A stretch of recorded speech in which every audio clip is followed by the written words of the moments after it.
je vous souhaite à tous la bienvenue. Je suis Agnès Fouquet, je suis la directrice générale de Neoma Alumni, l'association des diplômés de Neoma Business School.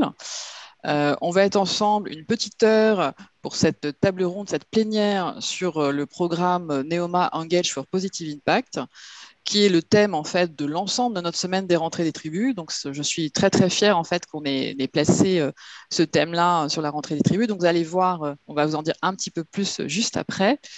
Parmi les intervenants, on va donc Isabelle Rousseau et Sandrine Meizano qui sont à l'initiative finalement qu'on nous a apporté ce projet il y a quelques mois et qui a vu le jour, et aujourd'hui elles font partie d'une team qu'on a appelée les engagés, donc elles nous en diront un petit peu plus tout à l'heure. Et puis ensuite, on a la grande joie d'avoir, j'allais dire, une super marraine qui a accepté tout de suite le challenge, qui est Sandrine Conseiller, qui interviendra tout à l'heure et qui nous dira pourquoi elle a accepté d'être marraine. Et puis ensuite, on a demandé à trois anciens emblématiques, donc Sandrine comme marraine et qui est CEO d'Aigle, Jean-Marc Gallo qui est PDG de Veuve Clicquot, et qui aura aussi des choses très intéressantes à nous raconter dans ce domaine-là. Et puis Ilan Benaïm, cofondateur de Vente Privée, VP maintenant, et qui est également le président de Neoma Alumni. Et puis, donc ça, ce sera sur la partie le temps 2. Et le temps 3, on aura un moment de questions-réponses avec vous. Donc, je vous invite d'ores et déjà à commencer, si vous avez des questions, à les poser dans le module questions et réponses. Et n'hésitez pas non plus, dans la partie de chat, à nous dire un petit peu vos impressions, vos perceptions, pour qu'au fur et à mesure de l'animation de la soirée, on puisse interagir avec vous. Voilà. On essayera de ne pas aller plus loin que 20 heures, parce qu'après 20 heures, il y a d'autres conférences qui se déroulent. Et puis, on essayera de prendre quelques questions après chaque grande intervention, s'il y en a, et j'espère qu'elles seront nombreuses. Voilà, sans transition, je laisse la parole à Isabelle et Sandrine pour qu'elles nous présentent le projet Engage for Positive Impact. Bonsoir à tous. Alors tout d'abord, un petit mot. Nous sommes particulièrement ravis et fiers que cette semaine de rentrée des tribus porte le thème de l'engagement et de notre initiative Engage for Positive Impact. Ça fait quelques mois que nous travaillons en coulisses sur le projet, et de voir autant de sujets en une semaine qui ont pris ces sujets, je crois qu'il y en a presque 50, hein, c'est ça, Agnès. Tout à fait. C'est excessivement positif, plein d'espoir, et ça montre vraiment tout le potentiel du réseau d'alumni. Voilà, quand on prend un sujet, il peut être vite puissant, et donc ça confirme, voilà, la puissance de notre réseau de Neoma Alumni. Bon, bref. Alors, l'idée, c'est de vous présenter cette initiative en quelques mots, et puis surtout de laisser la parole à nos trois leaders inspirants avec qui nous pourrons partager différentes questions. Donc, cette initiative, nous avons tous conscience de ce qui se passe. Il est temps d'agir pour nous collectivement, pour préserver notre planète, notre environnement, notre société. Il y a un manifeste dont on reparlera qui évoque bien plus d'idées. Voilà, en tout cas, cette volonté d'agir collectivement. Tout bouge autour de nous. Neoma, l'école, a proposé sa stratégie RSE fin d'année dernière, et l'ensemble de ses engagements. Vous connaissez peut-être aussi des initiatives dans les autres grandes écoles. Les grandes écoles s'engagent, Alumni for the Planet, par exemple. Et finalement, nous, Neoma, nous sommes plus de 75 000 étudiants et diplômés qui sommes mobilisables et donc qui pouvons impacter positivement dans nos entreprises, nos organisations et d'un point de vue personnel. Alors, notre mission, la mission de cette communauté, c'est de soutenir les alumni Neoma pour pouvoir agir et impacter positivement. Qu'est-ce que ça veut dire? Ça veut dire que nous sommes une communauté de support, de ressources au pluriel, et tout ça est guidé par la réussite des objectifs de développement durable fixés par l'ONU, les 17 ODD dont vous avez probablement entendu parler, et qui nous guident tous les jours, parce que les sujets sont très larges et aussi importants les uns que les autres. L'objectif, l'idée, c'est de rassembler. Donc, on va rassembler les alumni Neoma ceux qui agissent déjà ou ceux qui souhaitent agir, hein, qui ne savent pas forcément comment, pour l'environnement et la société. Ça veut dire qu'on s'adresse à tous les alumni. Ça veut dire aussi que c'est une communauté qui est totalement transverse à l'existence des clubs et des tribus d'aujourd'hui. Et en fait, l'objectif de tout ça, c'est de contribuer, nous, en tant qu'alumni, Neoma, à transformer notre monde économique et notre société. On veut accélérer les changements qui sont nécessaires dans nos organisations et en tant que citoyens. On veut faire évoluer les modèles économiques, les modes de consommation et absolument intégrer l'environnement, le climat, la biodiversité, les inégalités, tous ces sujets voilà, dans notre vie d'entreprise et personnelle. Alors, pour répondre à pour répondre à cette grande mission et aux objectifs que vient de vous présenter Isabelle, nous proposons un dispositif dont l'ambition finalement s'articule, on va dire, sur 3 grands niveaux. Un premier niveau d'action qui est de fédérer. Donc, on veut fédérer cette communauté d'engagés, des gens déjà engagés ou des gens qui ont envie de s'engager, qui ne savent pas encore comment le faire et qui ont besoin d'être accompagnés. Donc, on fédère autour d'un manifeste qu'on a cité tout à l'heure, dont vous allez retrouver l'adresse dans le fil de discussion pour ceux qui nous ont rejoints. Et ce manifeste, aujourd'hui, si je ne m'abuse, on doit être à 83, 84 signataires. Ça va être un indicateur de succès central pour nous, puisque effectivement, c'est déjà un premier niveau d'engagement et on fédère les gens par rapport à un ensemble de signataires. L'autre axe de fédération, ça va être de valoriser les actions des alumni engagés pour un impact positif. Ça veut dire qu'on va fédérer l'ensemble de la communauté autour de ce qui se fait déjà par rapport à une valorisation qu'on va faire, notamment à travers un répertoire qui va rassembler le nom des alumni engagés de Neoma et leurs initiatives.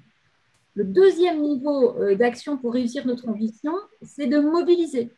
Et on va mobiliser sur 2 niveaux. Un parcours de sensibilisation pour des gens qui veulent y aller, mais qui ont encore besoin d'être peut-être formés, sensibilisés, informés.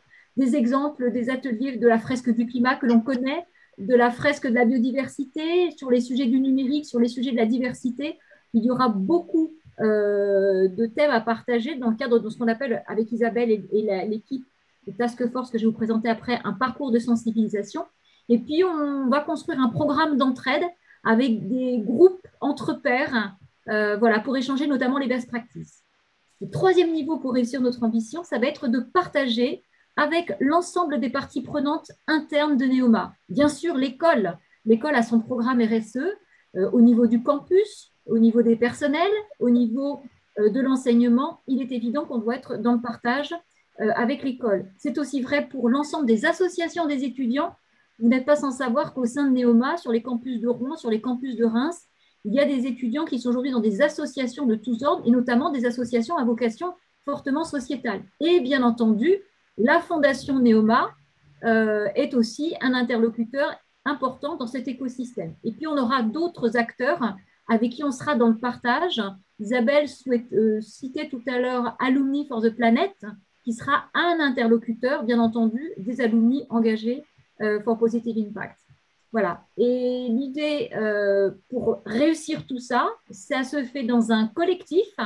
Donc, il y a bien sûr le conseil d'administration de Neoma Alumni qui est en soutien, le bureau, avec notamment celui qui est en contact régulier avec nous, Grégoire Chantemag, et puis une équipe, la Task Force, qui est aux manettes avec Isabelle et moi, et on n'est pas trop d'être 8 aujourd'hui, puisqu'il y a Franck Matet sur tous les aspects de marketing et de communication, qui est accompagné par Yael Derry. Nous avons aussi Fabrice, qui en plus représente une dimension américaine, donc on sait qu'on aura un volet international.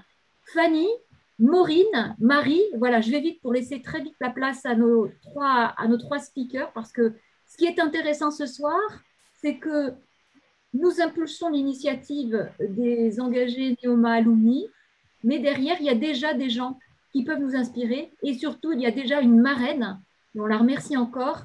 Donc Isabelle, je vais te proposer effectivement de poser quelques questions à Sandrine Conseiller, qu'on accueille ce soir. Merci Sandrine. Alors évidemment, très envie de te poser plein de questions, mais on va en poser que quelques-unes. Déjà, la première, c'est pourquoi tu as accepté spontanément et naturellement, je vais dire, le rôle de marraine de cette communauté engagée pour un impact positif. Alors, bonsoir à tous. J'espère que vous me voyez, car moi, je ne me vois pas, mais je n'ai pas vraiment besoin de me voir, en fait. Moi, je crois beaucoup à l'alignement des planètes et on s'est rencontrés avec Isabelle lors d'une fresque du climat. Donc, pour ceux qui ne savent pas encore ce que c'est, bientôt vous saurez si vous êtes dans ce call et peut-être que vous savez tous déjà. Donc, dans ces cas-là, pardonnez-moi de répéter. La fresque du climat, c'est un atelier qui permet d'être sensibilisé à la problématique climatique. En dehors de toute considération économique, c'est vraiment de l'information pure. On en reparlera, mais je crois, enfin, mon expérience personnelle en tout cas, c'est que ça commence par l'information avant en fait l'engagement. Il faut d'abord savoir de quoi on parle. Donc, on a fait avec mon comité exécutif en fait une fresque du climat avec Isabelle. Et à l'issue de cette fresque, voilà, qui nous a permis ensuite de construire un plan pour elle, dont je parlerai un petit peu plus tard, eh bien, Isabelle m'a proposé d'être la marraine. Et d'abord, je suis très honorée que vous ayez pensé à Aigle, parce qu'à travers moi, c'est aussi l'action qu'on a sur cette belle marque patrimoniale. Et puis, en tant qu'alumni, moi, je suis ravie de pouvoir aider l'école et je suis ravie aussi que l'école prenne finalement des engagements. On est plus de 75 000 et c'est une force. Et on a besoin de toutes les forces. Il n'y a pas de petits pas. Donc, c'est pour ça que j'ai accepté avec grand plaisir. C'est moi qui vous remercie de m'avoir sollicité. Et du coup, en fait, quel est le lien, si tu peux nous partager ce point, entre cette initiative, un peu plus en détail, entre cette initiative et tes engagements ou ta vision, voilà, en tant que CEO? On est dans une décennie, bon, je pense que ça n'aura échappé à personne et surtout pas à vous qui êtes sur cette table ronde. On est dans une décennie qui est totalement fondatrice par rapport au monde qu'on va pas seulement laisser à nos enfants, hein, parce que 2030, on sera tous là. Hein, donc, on va le voir avec nos yeux à nous. C'est maintenant que ça se passe, en fait. Et donc, il y a on peut avoir finalement deux réactions face aux nouvelles qu'on lit parfois. En août, vous l'avez sans doute vu, il y a eu le rapport du GIEC qui fait peur. Hein, je vous engage à lire les 42 pages de résumé pour les décideurs. Ça fait vraiment de la peine, ça fait peur. Donc, on a deux types de réactions. Une où, en fait, on est un peu immobilisé. Et puis une, et évidemment, c'est plutôt la mienne, où on se dit qu'on peut faire des choses. Et en fait, c'est ma vision personnelle, c'est aussi la vision de Aigle. Chaque petite action va compter. Pourquoi? Parce que chaque dixième de degré, en fait, va compter. Et donc, ça, c'est une vision qui fait qu'on a envie de se mettre à l'action. Et puis, comme dit très justement Yann Arthus Bertrand, qui est membre du comité de mission de Aigle, on est entreprise à mission, agir rend heureux. Et donc, il y a aussi cette idée que non seulement c'est utile d'agir pour changer les choses, même avec des petits pas, et qu'en plus, ça fait du bien d'agir. Donc ça, c'est la première chose, j'ai envie de dire, et c'est assez personnel. Après, en tant que CEO, je dirais qu'aujourd'hui, aussi bien sur les collaborateurs, les candidats ou les clients, eh bien, il y a une vision, finalement, on revient à la genèse de la création du capitalisme et de l'entreprise, que l'entreprise doit s'engager, l'entreprise doit être partie prenante de sa communauté, elle doit être partie prenante de la cité dans laquelle elle opère. Et donc, on nous demande, en fait, nous, en tant que dirigeants, parce que le dirigeant incarne en général l'entreprise qu'il a la chance ou qu'elle a la chance de diriger, on nous demande, en fait, de prendre parti.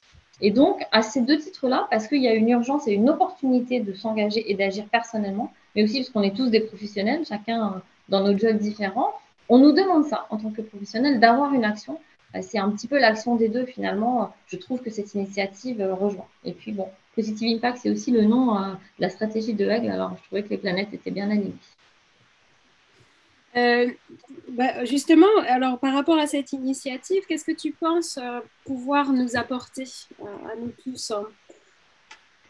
C'est toujours une question délicate, mais je dirais que simplement un partage d'expérience. Quand on a commencé ce chemin sur Aigle, moi je suis arrivée en juillet 2019, hein, CEO de Aigle, donc c'est récent finalement encore, ça fait 2 ans.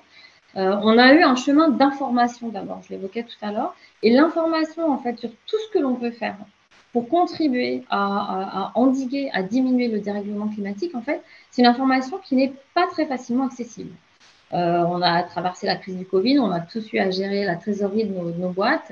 Si vous tapez sur Google cash management, alors vous trouvez beaucoup de gens qui veulent vous aider là-dessus, gratuitement, de façon payante. Il y a pléthore, hein, vous pouvez faire le test, il y a pléthore de propositions sur les éléments d'implication des entreprises ou des individus même sur le dérèglement climatique. En fait, l'information est très diffuse.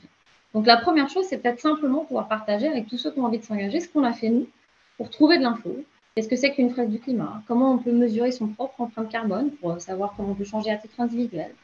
Comment on peut mesurer l'empreinte carbone d'une entreprise? Qu'est-ce qui la fait baisser? Donc ça, c'est la première chose. Et en fait, elle est essentielle pour s'engager. Puis après, bien sûr, il y a un partage d'expérience. Nous, on a fait un chemin. Dans ce chemin, moi, j'ai rencontré beaucoup d'autres entrepreneurs qui ont fait le même chemin que celui qu'on est en train d'essayer de faire sur Aigle. Et donc, ce partage d'expérience-là, il est hyper vertueux.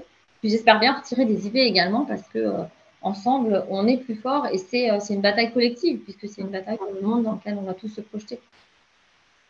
Super, merci Sandrine. Alors Ilan et Jean-Marc, ça va être à vous. Ilan, la question, qu'est-ce que tu as envie de partager toi justement sur cet engagement plus globalement et puis sur cette initiative aussi? Alors avec le micro, c'est mieux.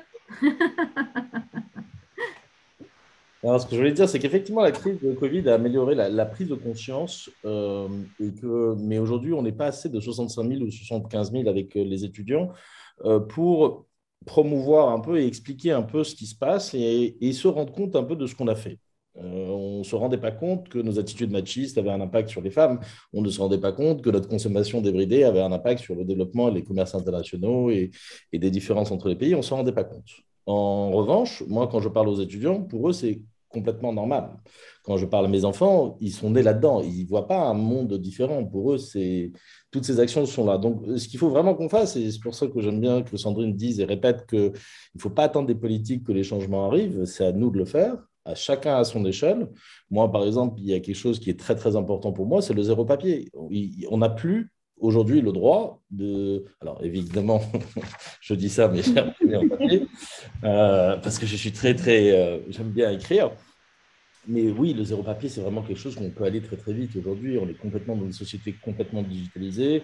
Tout le monde s'est formé on accélère la formation à ça. Donc, l'éco-responsabilité, pour moi, c'est une graine, mais qui finalement va devenir quelque chose de normal. Ce que je ne veux surtout pas, c'est que ça devienne un mouvement ou un courant. Il faut vraiment que ça fasse partie de chacun d'entre nous, quelles que soient nos convictions politiques, parce qu'on a un peu abusé de notre planète, on a un peu abusé de choses. Et ça ne veut pas dire, parce que j'entends toujours des gens qui disent, oui, bon, d'accord, donc ça veut dire qu'on va vers la décroissance. Ben non, justement, ce qu'on cherche, c'est des solutions pour continuer décroissance, mais plutôt responsable.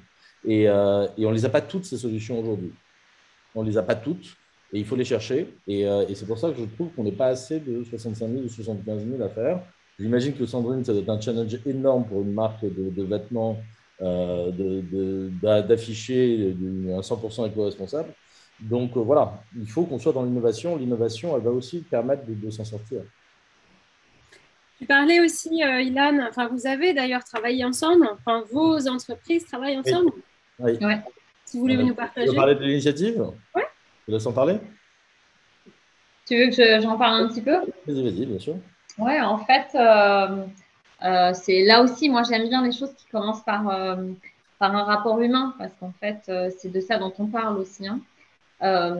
J'avais expliqué à Paris Match ce qu'on essayait de faire sur Aigle. Et Jacques-Antoine, le cofondateur avec Ilan de VP, a lu cet article et il m'a appelé. Il m'a appelé tout simplement, on a pris un café. Et à un moment où on pouvait donc prendre des cafés. Et donc, il m'a parlé de cette initiative de VP qui était vraiment très intéressante d'inciter finalement les clients d'une marque donnée, donc Aigle, sur VP, à renvoyer les produits qu'ils ne souhaitaient plus porter pour justement les remettre dans une dynamique d'économie circulaire. Et pour nous, c'était vraiment extrêmement vertueux de se dire qu'on allait être la première marque à participer à cette initiative, que finalement une société avec la puissance de VP se lançait sur ce type d'initiative. C'était un beau signe aussi que dans cette lutte finalement de créer de la valeur avec des valeurs, on dépassait les notions de concurrence entre les entreprises et qu'on était aussi dans cette notion très forte de collaboration. Et ce que j'aimais bien dans cette initiative qui s'appelle VP Recycle, c'est qu'on était vraiment dans une collaboration entre deux entreprises. Et ça a d'ailleurs fait des petits, puisque pour nous, l'opération a été un vrai succès. Et maintenant, il y a beaucoup d'autres marques qui ont pris la suite de Aigle avec Dipi. Et c'est bien. Donc, plus on aura. Et donc, c'est une très belle initiative. Ça a commencé aussi par un échange de convictions, un peu comme cette initiative ici, Positive Impact. Et moi, je pense que le rôle de l'entreprise est vraiment de faire prendre conscience aux gens. Mais de plus en plus, on se rend compte que les consommateurs deviennent socio-responsables. Les consommateurs sont en quête de sens. Et là, je vois on voit Total qui vient de se redonner, bon, même s'il a que 3% d'énergie clean, tout le monde prend conscience que maintenant, les consommateurs, la nouvelle norme, c'est ça. Ce n'est plus un courant de pensée, écologiste, c'est pas un courant de pensée, féministe, c'est pas un courant de pensée, c'est une nouvelle norme sociétale. Et nous, en tant que dirigeants d'entreprise, eh ben, on veut vendre à des clients, donc il faut qu'on leur donne le sens qu'ils veulent. Et aujourd'hui, on voit bien que même, et je crois que tu en as parlé, que même les gens, pour être employés par une entreprise, veulent adhérer aux valeurs de l'entreprise. Nous, au entretien, on nous dit c'est quoi vos valeurs avant de savoir si je rentre ou pas. Donc, même si on est cynique, ben, grâce à ça, on va quand même réussir à faire évoluer les mentalités parce que le monde change et les entreprises s'adaptent. Ok. Peut-être Jean-Marc maintenant, Sandrine? Alors oui, parce qu'en fait, ce qui est important, ça vient d'être illustré par Sandrine et par Ilan, c'est que c'est une histoire d'hommes, c'est une histoire de dirigeants, c'est de la volonté d'hommes et de femmes qui veulent y aller. Et Jean-Marc a la gentillesse ce soir, effectivement, parce que j'ai la chance personnellement de le connaître, on est de la même promo. Je les connais, les valeurs à Jean-Marc, je le connais, son engagement à Jean-Marc. Et voilà, il n'est pas fin et il me semble vraiment incarner ce soir qu'est-ce que c'est qu'un alumni engagé. Donc peut-être, Jean-Marc, ça serait intéressant que, moi je te connais, mais peut-être pas tout le monde autour de l'écran ce soir, est-ce que tu peux nous dire ta conviction profonde, c'est quoi pour toi l'engagement et pourquoi il faudrait s'engager finalement? Alors, bonsoir à toutes et à tous, merci de m'avoir invité pour pouvoir témoigner. C'est un plaisir de pouvoir partager avec vous et j'espère prendre des questions.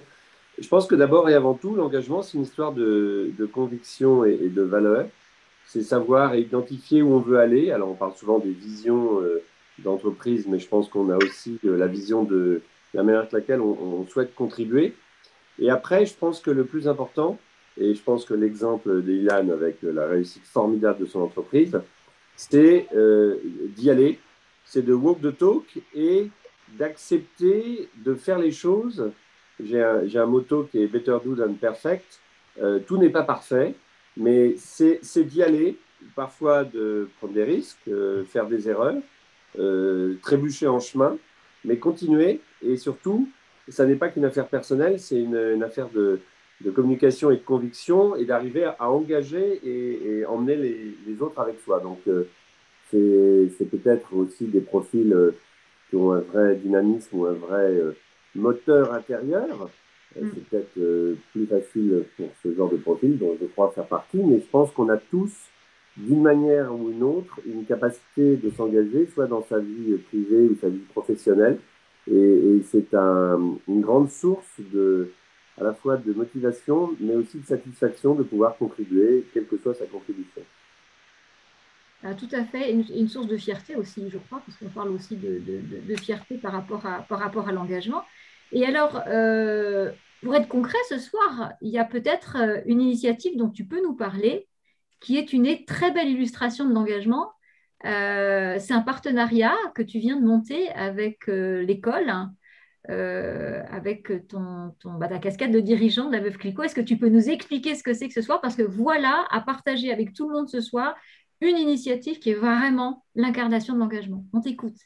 Bon alors, d'abord, comme vous le voyez derrière moi, avec ce portrait réinterprété par Yayoi Kusama, il se trouve que je ne suis pas une femme qui dirige Veuve Clicquot, mais je suis peut-être un des hommes les plus féministes de France par la mission que je conduis maintenant depuis plus de 7 ans en dirigeant cette magnifique maison.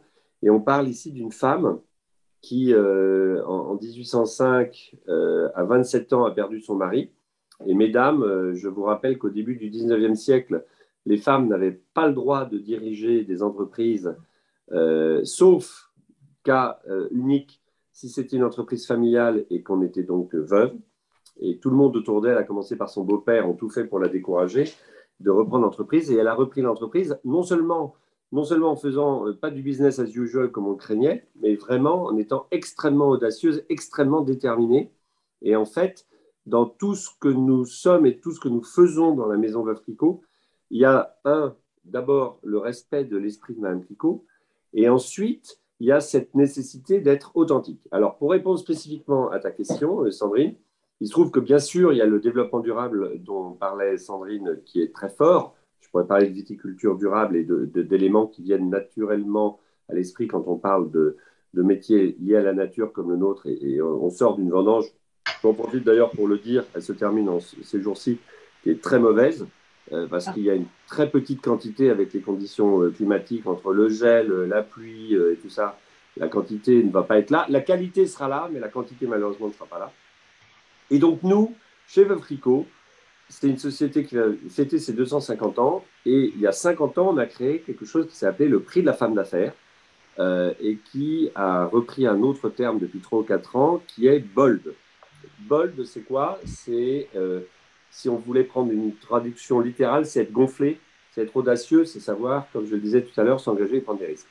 Et pendant la Covid, il se trouve qu'on a eu la chance de rencontrer ou de parler avec un collectif qui s'appelle Sister, donc Tatiana Jama en particulier et Céline Lazorte. Peut-être que Ilan connaît ces deux femmes absolument incroyables et emblématiques. Et on s'est dit qu'on ne pouvait pas rester les bras croisés sans rien faire. Donc on a une première initiative qui était de faire avec Sista Bold. Donc Sandrine n'en a pas parlé quand on a parlé de ce projet. Mais c'est vrai que ça a été une manière de faire du coaching et du mentoring de femmes entrepreneurs qui se retrouvaient avec des difficultés juridiques, financières et autres. Mais moi, ça faisait depuis longtemps que je parlais avec Neoma pour savoir ce qu'on pouvait faire, nous, Veuve Clicquot, spécifiquement avec Neoma. Et il y avait quelque chose qui était dans notre esprit, qui était les femmes chefs d'entreprise, c'est une chose, mais celles qui seront demain entrepreneurs, donc celles qui sont en train de faire leurs études, c'en est une autre.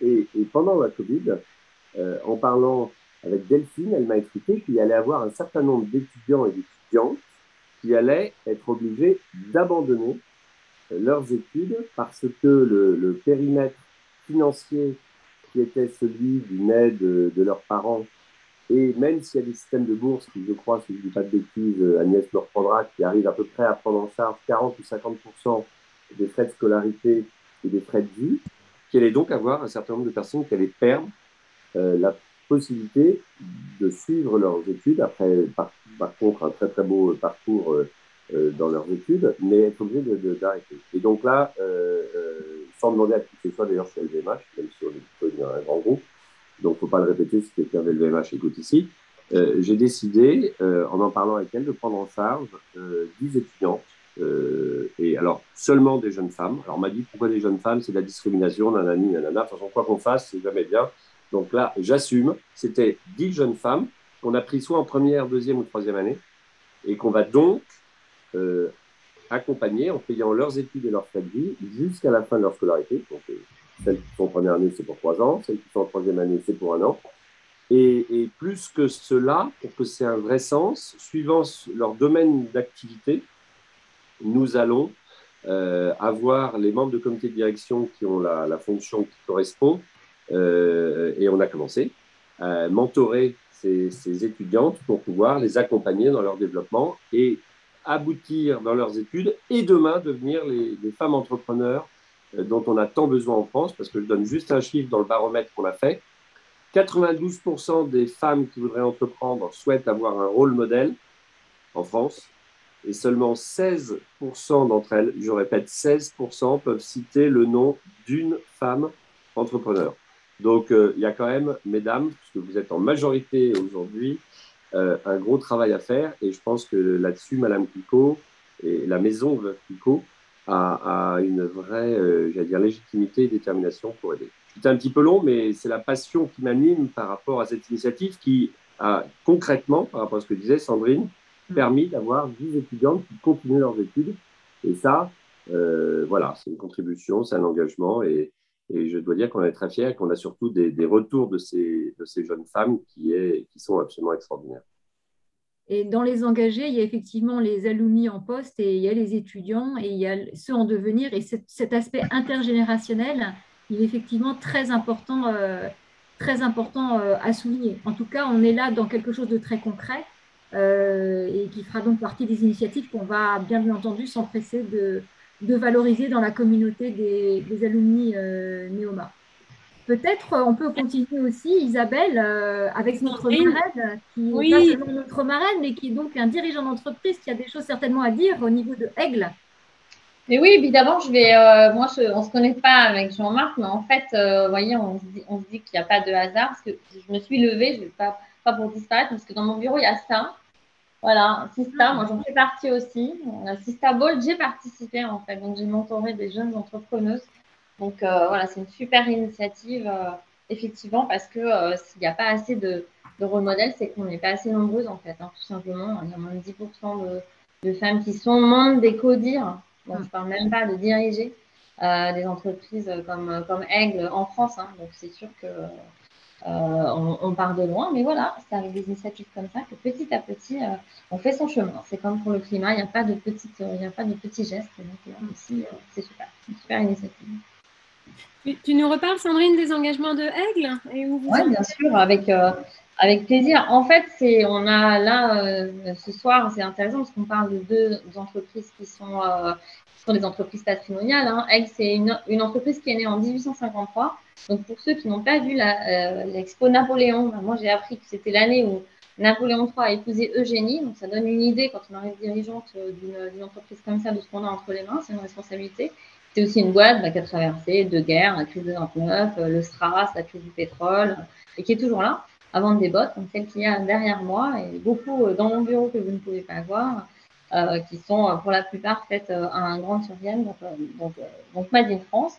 Donc finalement, une marque qui, et c'est ce que j'ai découvert moi quand je suis arrivée, hein, c'est la première chose qu'on fait, en tout cas que moi je fais en tant que dirigeante d'une marque patrimoniale, et j'ai eu la chance de travailler sur un certain nombre d'entre elles, c'est de regarder l'histoire. Et dans l'histoire de Aigle, on voit que finalement, la mode durable, c'est ce que pratiquait la marque, même avant que ce mot-là existe. Pourquoi? Parce que les bottes, elles ne sont pas en plastique, hein, donc ce ne sont pas des bottes en plastique, ce sont bien des bottes en caoutchouc naturel, qui est donc quelque chose qui se trouve entre le tronc, on incise l'arbre, et le caoutchouc s'écoule et se reconstitue progressivement. Et puis, lié au caoutchouc et à sa résistance, il y a chez Aigle, de façon générale, une philosophie de la durabilité du produit. Nos produits sont faits pour durer toute la vie. Il n'y a pas d'obsolescence programmée. Et ça, finalement, c'est ce qui fait la mode durable aujourd'hui. Et avec mon équipe, parce que l'actionnaire nous donnait cette mission de réveiller cette marque-là, parce que souvent les marques patrimoniales, elles ont besoin à un moment qu'on les réveille un petit peu, qu'on les redynamise. C'est dit, travaillons sur ce qu'était finalement ce que pratique la marque depuis toujours. Et ce qui était assez intéressant pour nous, et ça fait écho sans doute à des choses qu'on discutera dans cette communauté des alumni Néoma engagés, finalement, dans l'entreprise, ça a fait peur au départ. Parce que, oui, on pratiquait la mode durable, oui, nos vêtements étaient faits pour durer toute une vie, pouvaient se recycler, mais de là à s'engager, à devenir entreprise à mission, à fixer des objectifs sur lesquels on serait audité, là, il y avait un pas. Et ce pas, c'est une équipe dirigeante qui l'impulse, qui a fait qu'on a effectivement pris des engagements encore plus forts que ceux qu'on avait déjà. Et on a aussi parlé davantage de ce qu'on faisait. Mais un des premiers pas, c'est de se dire, si je m'engage, eh bien oui, je m'expose en tant que dirigeante, j'expose aussi la marque à pouvoir être critiquée. Peut-être que vous auriez plein de questions, de critiques dans le chat, je ne sais pas, mais ça fait partie du jeu. Quand on commence à prendre des actions, il y a une radicalité qu'on a, nous, mis en place. Et après, pour simplement répondre directement à ta question, Isabelle, sur les engagements qu'on a pris, je serai évidemment courte dessus et ravie de répondre à plus de questions. On a 3 types d'engagements chez Aigle. Un premier qui est sur l'éco-conception des produits. Ilan y faisait référence. On a ajouté à la durabilité l'éco-conception. Chez nous, c'est beaucoup de matières techniques, du polyester, du polyamide. Donc, finalement, on a un engagement qui est de dire, au lieu de prendre ces matières-là vierges, on va les prendre toujours recyclées. Donc, on est passé de 0%, c'est très compliqué, en 2020 à 10% au printemps-été 21. Là, on est à 43%. On sera à 55% pour la collection 2022 qui est déjà dessinée. On va monter comme ça jusqu'à 100%. Donc, moi, je vous le dis en 10 secondes, mais pour les équipes produits, ça a été un énorme travail. Le deuxième point, c'est un point qui retrouve beaucoup cette initiative dont on parle maintenant, qui est l'idée qu'on a envie que nos collaborateurs et aussi nos clients puissent s'engager. Ça veut dire qu'on a ouvert un site de seconde main et que nos clients peuvent vendre leurs anciens produits Aigle. Voilà, ça veut dire des initiatives comme celle qu'on a avec Vicky. Ça veut dire que dans nos boutiques, il y a des box de recyclage. Vous pouvez amener vos produits, soit Aigle ou pas, et nous, on les recycle. Et puis aussi des initiatives comme celle qu'on avait fait avec Isabelle sur la fresque du climat pour les collaborateurs, pour mesurer son empreinte carbone perso qu'on a fait avec MyCO2. Donc, sur l'idée qu'il n'y a pas de petits pas et que tout pas dans la bonne direction est déjà une grande satisfaction. Et puis le troisième pilier, c'est un pilier qui est important pour moi en tant que dirigeante, c'est qu'il faut mesurer. Hein. Donc, quand on est un dirigeant, on mesure la croissance de son chiffre d'affaires, on mesure la croissance de son résultat opérationnel, on monitore son cash. Il me fallait un KPI pour mesurer notre action et on a choisi l'empreinte carbone. J'ai vu dans le chat qu'il y avait des questions sur SBTI, donc je serais ravie d'y répondre un petit peu après si le temps nous permet, ou après cette conférence, parce que nous, on a signé la charte SBTI. Et donc, on a choisi la mesure d'empreinte carbone. Donc, on a fait notre empreinte carbone. On a déterminé que le textile, pour rester en dessous de la barre des 1,5 degré, il fallait qu'on baisse de 46%. Et donc, on a pris ce 46%. Et c'est ce qu'on mesure maintenant tous les ans. Et dans le KPI que j'ai moi-même en tant que dirigeante et l'ensemble du leadership group de Aigle et leurs équipes, eh bien, on a cette mesure d'empreinte carbone qu'on mesure chaque année. Donc, finalement, ce qu'on essaye de faire, c'est on va essayer de créer de la valeur avec des valeurs fortes. Donc, pour l'instant, on n'est pas trop longtemps.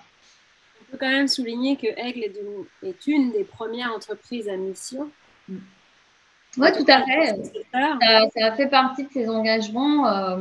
Aussi, pour, je peux dire un mot de ça, on est maintenant 206 entreprises à mission en France, sur 3 millions d'entreprises. Donc, voilà, c'est encore un petit club, mais qui est tout à fait ouvert. Hein, c'est un choix.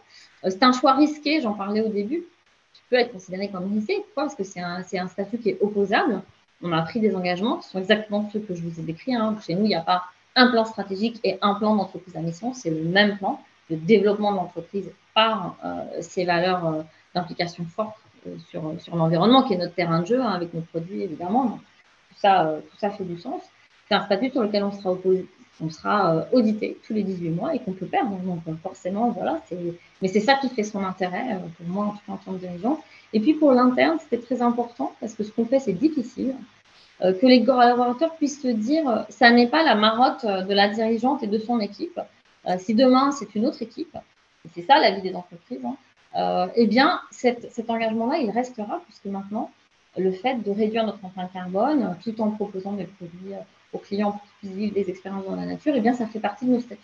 Donc, même quand moi, je ne serai plus dans ce beau bureau duquel je vous parle aujourd'hui, ça restera. Et ça, c'était très important pour impulser le changement en externe, mais aussi beaucoup avec les équipes de Et vous êtes en cours d'une belle certification internationale aussi. Oui, tout à fait. Ça suit en fait cette certification, ce changement de statut qui est la loi française, hein, la loi PAC, peut-être demain que ce sera européen. Et on s'est engagé sur B Corp, qui est un petit peu l'équivalent d'un point de vue américain. En tout cas, quand on est société à mission dans le questionnaire B Corp, on gagne des points. C'est une histoire de points. Donc voilà, on est en train de se mettre dessus. Aigle, c'est une entreprise très internationale. La moitié de notre chiffre d'affaires est fait en Asie. Donc évidemment, c'est beaucoup plus compliqué d'obtenir une certification sur l'ensemble de ses filiales et on en a beaucoup.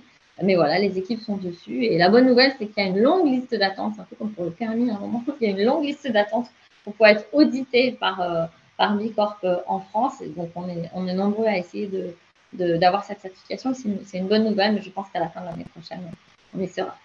Super. Je voulais vous dire qu'on est top dans le timing. Oui, on est bien.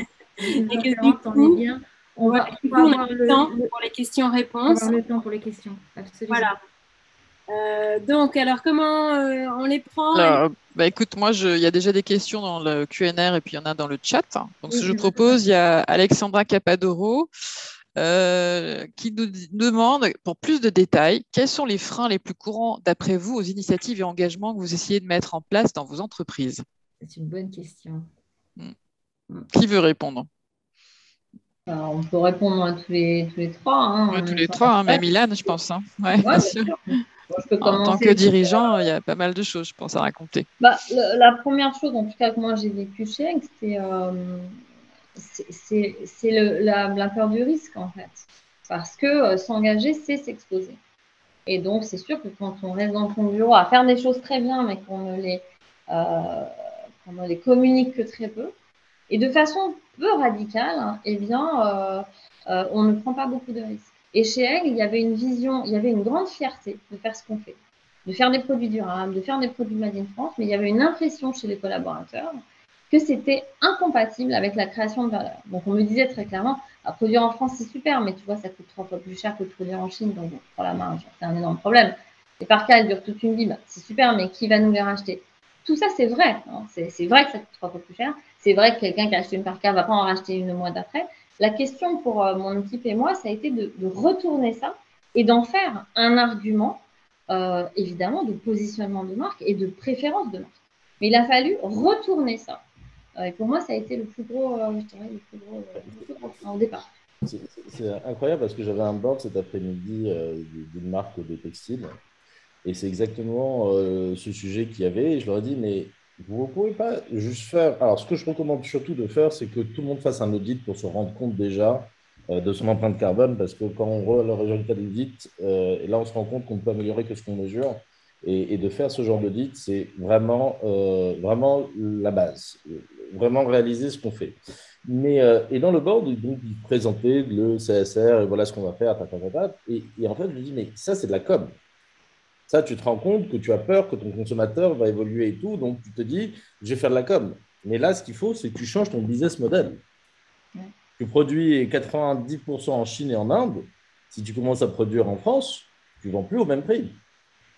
Parce qu'il faut que tu gardes tes salariés. Donc, il faut que tu gardes ta marge. Tu ne vas pas commencer à faire des choses comme ça. Donc, je leur dis, votre plan là, il n'est pas accompagné d'une réflexion de changement de business model. Et on a passé 2 heures sur le sujet parce que ils étaient que dans une présentation d'une initiative de com parce qu'on a peur que les consommateurs à un moment se disent moi je vais acheter vert. Je dis mais il n'y a pas que ça. Voilà, un des gros trucs c'est la fabrication et ça c'est ça qui consomme énormément. Quand en Chine ici on a une énergie dite plutôt propre parce que c'est nucléaire, en Chine c'est du charbon. Hein. C'est vrai. La tourne au charbon, hein, donc pas pareil. Jean-Marc, tu veux répondre à la question? Fabrication, quels sont les freins? J'ai pas de risque parce que le champagne. Non, je pense pas. Mais pour rebondir sur ce que disait Sandrine par rapport à la prise de risque et dont je parlais tout à l'heure du better do than perfect et d'accepter de trébucher, moi je crois surtout qu'il faut, comme règle du jeu dans les entreprises, écouter plus les collaborateurs, mais surtout écouter plus les jeunes, puisqu'on est dans une espèce de renversement quand même de la contribution. Alors, c'est eux qui nous challengent sur le fameux donner du sens, le purpose et ainsi de suite. Et donc, moi, je crois beaucoup à ça. On essaye, nous, de mettre en œuvre des idées de shadow cabinet qui commencent à pas mal monter en puissance. On est très encouragé par LVMH qui dit que chaque maison est indépendante, comme je le disais tout à l'heure, de faire comme si c'était notre propre entreprise. Alors, ce n'est pas le même cas que toi, Ilan, mais c'est vrai qu'on est très entrepreneur et que je pense que c'est une notion d'écoute, de curiosité, d'humilité et aussi de savoir montrer de la vulnérabilité. Quand on arrive à mélanger tout ça dans un même cocktail, on peut avancer et bouger les montagnes. Le changement n'est pas facile. Hein. Les organisations n'aiment pas changer. Donc, là, il faut changer. Il faut innover. Mais encore une fois, je pense qu'il ne faut pas être radical non plus. Il faut plutôt y aller progressivement, petit à petit, être très pédagogue sur ces sujets-là. Et donc, déjà, le fait de mesurer, ça permet aux gens de réaliser. Ça, il y a une question pour Jean-Marc là, de Philippe Segers qui te demande comment tu préserves, dans le cadre de ton activité, l'impact du changement climatique dans les domaines du champagne et comment tu appréhendes le dérèglement à venir. Quels leviers les plus importants sont à ta disposition aujourd'hui? Alors, très, très difficile. Les leviers, ils ne sont pas très nombreux parce qu'une vendange, au début du XXe siècle, ça commençait vers le 1er octobre. L'année dernière, en 2020, elle a commencé le 18 août. Wow. Donc ça, c'est un vrai souci. En plus, pendant ce temps-là, on a un engagement de viticulture durable où, par exemple, une maison comme Veuve Clicquot n'a plus aucun recours au moindre herbicide depuis 5 ou 6 ans. Donc en fait, on fait tout le contraire de ce qu'il faudrait faire pour de la productivité et du rendement. Donc je dois dire que c'est un vrai engagement mais c'est un engagement dont on sait qu'il est économiquement un vrai challenge pour avoir des produits de qualité et qui respectent mieux le sol et l'environnement. Donc, la réponse, c'est une stratégie de valeur. Alors, les gens disent, oh, c'est très cher, ça augmente et tout ça. Mais effectivement, quand on met en œuvre tous ces engagements, quand on veut une vraie circularité dans, par exemple, tout ce qui est le packaging, voire supprimer les packaging des bouteilles, ce sont des vrais engagements. Ça, on peut perdre des consommateurs en route, mais c'est la meilleure manière quand même d'écrire le futur et de respecter Dame Nature, ce qu'on a eu tendance à beaucoup oublier dans les dernières années. Donc, ça reste un océan de possibilités et de certaines inquiétudes, mais nous sommes déterminés.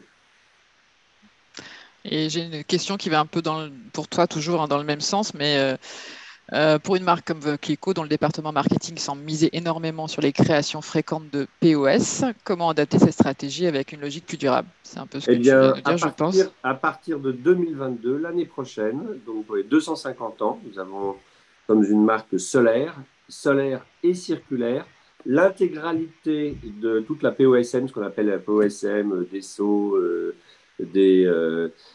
donc des boîtes, des packaging, et Dieu sait qu'il y a une vraie créativité là-dessus, seront tous intégralement recyclables et circulaires. En particulier pour nos boîtes, on utilisera du chanvre industriel pour moitié des coffrets qui resteront, même si on va diminuer à peu près la moitié des coffrets. Et l'autre moitié sera du papier recyclé. Donc, c'est une affaire de le mettre sur la table, de le mettre sur un bout de papier, de s'engager et de le faire, même si c'est très compliqué. Mais voilà, c'est un vrai commitment. Merci Jean-Marc.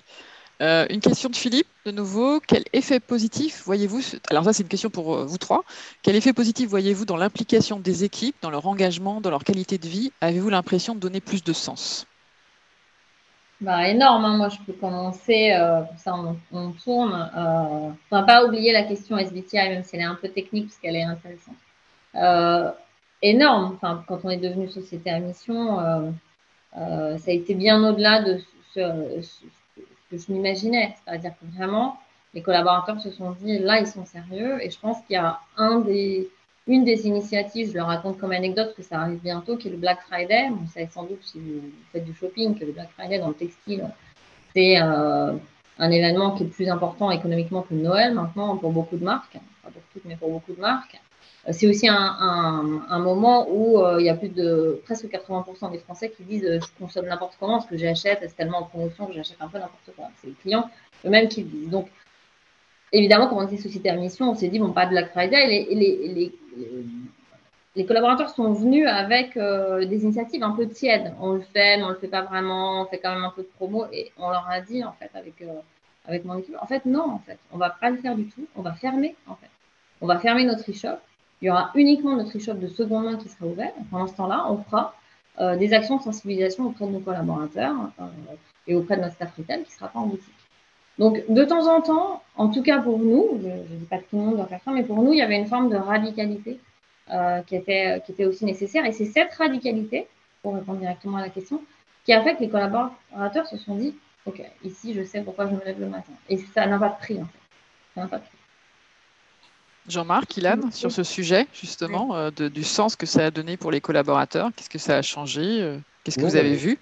Nous, sur notre brevet, c'est un peu particulier parce qu'on est une boîte extrêmement jeune, avec beaucoup de jeunes. Donc, c'est presque naturel chez nous. Ce qui ne serait pas naturel, c'est de ne pas le faire. Donc, ils sont demandeurs. On fournit tout ce qu'il faut et on le fait. Nous, on n'a pas vraiment ce changement à faire ou cette pédagogie à faire ou enseigner des choses. La moyenne d'âge est de 28 ans, donc c'est plutôt très jeune.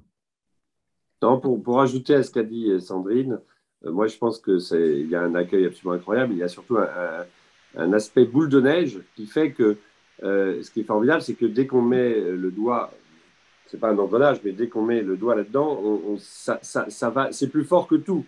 Donc il faut être prêt à une tornade et de challenges qui vont grandissant et qui nous keep us on our toes, comme diraient les anglo-saxons. Et ça fait du bien et c'est régénérant. Encore une fois, je reviens à ce que j'ai dit tout à l'heure. Sans être démagogique, c'est renverser un petit peu l'ordre établi et écouter et donner un certain pouvoir dans l'entreprise d'action, d'agir et de challenger et de bousculer. Donc, c'est formidable. C'est pas toujours confortable, mais c'est formidable. Vous les faites sortir de leur zone de confort, en fait, pour aller vers un mieux. Oui, quoi, surtout Oui, la nôtre. Surtout la on nôtre. sort aussi de notre zone de confort en ce Oui. qui me concerne. Donc, c'est à deux. Hein. Il faut rappeler que la responsabilité première d'une entreprise, c'est d'assurer un futur à ses salariés Tout à et fait. de subsister. Donc, une entreprise doit être profitable. Donc, il y a un moment qu'on prend des choix comme ça, ils sont très engageants. Et c'est pour ça que tout à l'heure, je parlais de changer de business model. Trop souvent, on voit des gens, ils veulent rester comme ça et ils mettent ce qu'on appelle le greenwashing ou wishing. Et c'est ça qu'il faut combattre. Et donc, on me dit comment est-ce qu'on peut faire pour aider. Très bien de donner des idées, mais par des petites actions, c'est encore mieux. Celui qui n'avance pas recule. Exactement. Alors, en fait, je peux vous dire que le débat en fait anime énormément de questions, puisqu'on en a encore 6 ouvertes. Très bien. Moi, j'ai une question en fait de Tristan Bauer, qui est un de nos animateurs de la tribu Languedoc-Roussillon et qui a intervenu sur une super conférence il y a 2 jours. Et sa question, c'est comment motiver les investisseurs actionnaires à investir du temps et de l'argent sur les thématiques environnementales au détriment d'un résultat financier court terme. Et ça, je pense que vous y faites face tous les jours.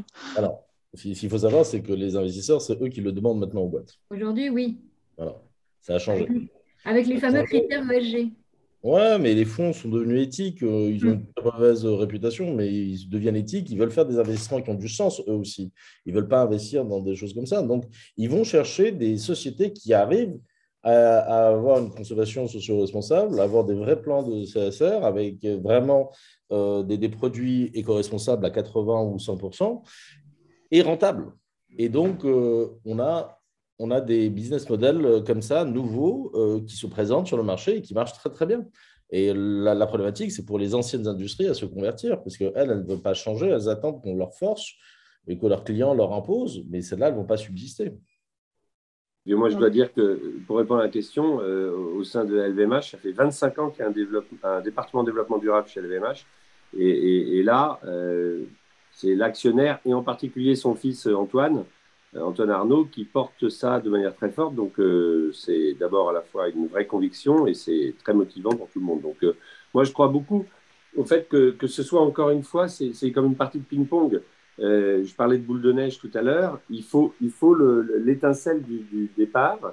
Et ensuite, après, une fois que c'est parti et c'est plus fort que nous. Donc, le vrai problème serait ceux qui sont complètement, pour le moment, sourds ou à ne pas regarder cette problématique et qui ne se lancent pas. Mais ceux-là, ils ne vont pas vivre longtemps. Comme disait Ilan, leur entreprise est fortement condamnée pour le futur. Alors, il y a un élément qui reste, moi je suis tout à fait d'accord avec ce qui vient d'être dit, il y a un élément qui reste vrai, c'est que, en tout cas dans mon expérience à moi, c'est que, par exemple, je ne pourrais pas faire ce que je fais aujourd'hui sur Egg, c'est-à-dire investir sur une usine qui aujourd'hui n'est pas rentable en tant que telle, en tant qu'unité. Il y a d'autres choses qui sont rentables sur Egg, sinon je ne serais pas là. Mais voilà, investir sur le Made in France si l'actionnaire n'avait pas une vision à long terme. La question était posée long terme, court terme. Malgré tout, ces investissements qui sont à long terme relutifs, et ça c'est certain, et aujourd'hui il y a une dynamique par exemple sur les produits Made in France qui fait qu'on n'arrive pas à fournir, donc si vous n'avez pas votre taille en boîte Egg, s'il vous plaît, soyez patient, ça vient, mais ça prend du temps. Voilà, si on n'avait pas cette dynamique long terme, il y a des choses qu'on ne pourrait pas faire. Et ça, bon, voilà, il faut aussi le savoir et choisir avec qui on veut travailler. En tout cas, quand on est dirigeant, je conseillerais bien choisir avec qui on veut travailler. Oui, mais aujourd'hui, j'étais dans un board où il y avait des investisseurs court terme qui veulent sortir d'ici 2-3 ans et au contraire, ils disaient, si je veux bien vendre, il faut que j'ai une image et il faut que j'ai un programme parce que la personne qui va vouloir me racheter, qui, elle, va vouloir être long terme, elle veut ça. Elle veut prendre une boîte qui est responsable et durable. Incontournable. Alors, un petit mot, on arrive à nos dernières minutes. Vous vouliez dire un petit mot sur le SBTI, peut-être très… Je vais le dire de façon très courte et je serais ravie d'en parler plus parce que c'est utile et ça fait bien le lien avec ce qu'on vient de discuter. SBTI, c'est un groupement, pour ceux qui ne savent pas, c'est un groupement d'ONG, il y a le WWF, mais il y en a d'autres, qui a fait une coalition et qui, en fait, propose aux entreprises de les accompagner sur leur calcul d'empreinte carbone, de vérifier en fait l'empreinte carbone que vous avez fait avec avec plein d'autres. Donc, nous, on l'a fait avec Good Planet, SBTI a vérifié ce calcul. Et en fait, on signe également une charte où on cale en fait son entreprise sur la recommandation des SBTI pour l'industrie. Donc le textile, c'est 46%. C'est pour ça que chez elle, on est à moins 46% d'empreinte carbone d'ici 2030. Donc c'est à la fois une coalition qui peut aider dans des actions, qui peut apporter une expertise et aussi une garantie qu'on n'est pas dans le greenwashing. Et ça, c'est important parce qu'en fait, en particulier dans l'industrie que je connais bien, celle de la mode, il y en a un peu dans tous les sens. Hein. On est entre nous, entre alumni. Donc, j'ai vu récemment un t-shirt Primark à 2 €. Je peux vous dire que celui-là, il n'est ni durable, ni éthique, avec There is no planet B. Bon, bah ça, clairement, hein, pardon si quelqu'un travaille chez Primark sur ce pôle, mais c'est du greenwashing. Donc, l'avantage de SBTI, c'est que ça permet aux entreprises qui l'ont signé de dire, voilà, moi, je suis avec... c'est un engagement qui est sérieux, là aussi qui est signé et qui sera audité. On peut ne pas rester chez SBTI si on ne respecte pas ces engagements. Donc, c'est ça l'utilité aussi, de lisibilité pour les trucs. Merci pour ce partage, c'est intéressant. Il nous reste à peine 2 minutes. On va noter les questions, Agnès, si ça te va, qui nous reste, et laisser peut-être le mot de la fin à Ilan. Qu'est-ce que tu veux dire à tous les alumni qui sont là? Il en reste en tant que président de l'association. C'est bien compris, oui. Déjà, moi, ce que j'aimerais vraiment, c'est qu'un maximum de personnes signent le manifeste pour qu'on sache dans les alumni qui a envie de s'engager, qui a envie d'être bénévole, parce qu'à un moment, parler, discuter, c'est bien, j'adore, échanger des idées, c'est super, mais il va falloir avoir des actions, et on a une super équipe qui est là et qui a besoin d'aide. Et donc, si on peut avoir des gens qui veulent s'engager à leur niveau, en donnant du temps, si vous voulez donner de l'argent, c'est toujours welcome, on a une fondation, hein, évidemment, mais c'est plutôt du temps qu'on veut et pour trouver des actions. Et encore une fois, moi qui passe beaucoup de mon temps avec des jeunes entrepreneurs, puisque je finance beaucoup l'entrepreneuriat et j'accompagne beaucoup, il y a énormément de choses à faire. Donc, on peut avoir les gens qui vont faire, qui vont créer des choses. Donc, déjà, engagez-vous et on vous trouvera. Il y a 10 000 étudiants, il y a 3 incubateurs. On va trouver des choses à faire. Ne vous inquiétez pas. On a la force de frappe pour faire des choses et pour les réaliser. Maintenant, on a besoin aussi de personnes engagées. Donc, si vous pouvez signer, ça nous permettra d'identifier qui est intéressé. On a toutes les questions. Merci à tous. Il y avait encore des questions passionnantes. En tous les cas, il y a plein de questions. Oui, il y a plein de questions. On va essayer de voir comment on peut y répondre au vu de ça. Mais peut-être qu'on vous fera passer des questions, Sandrine, Jean-Marc et Ilan, pour qu'on puisse les retravailler, parce qu'elles sont super intéressantes. Merci en tous les cas à vous tous pour votre participation active, à la fois les speakers et à la fois les participants présents. Et puis, on vous dit à bientôt. Donc, il y a alors, ça continue pour les conférences et j'essaye d'annoncer à chaque fois un peu le programme, mais à suivre, nous avons, et que je ne me trompe pas de page, et qui est perdue. Hop, elle est là. Une super conférence. Une super conférence organisée par le Club Entrepreneur. Pourquoi et comment développer une entreprise à impact positif. Donc, je pense que c'est dans la lignée en fait, de ce qu'on vient de se dire, sauf que là, ce sera plutôt côté start-up.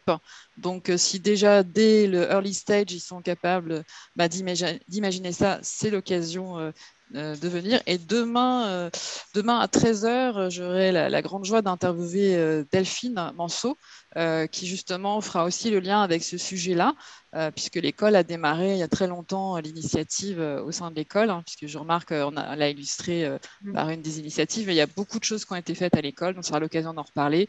Et puis le programme est à découvrir sur le site, et je crois que Marion a dû le mettre dans le chat. Voilà, je vous remercie à tous, je vous souhaite une bonne soirée et à bientôt.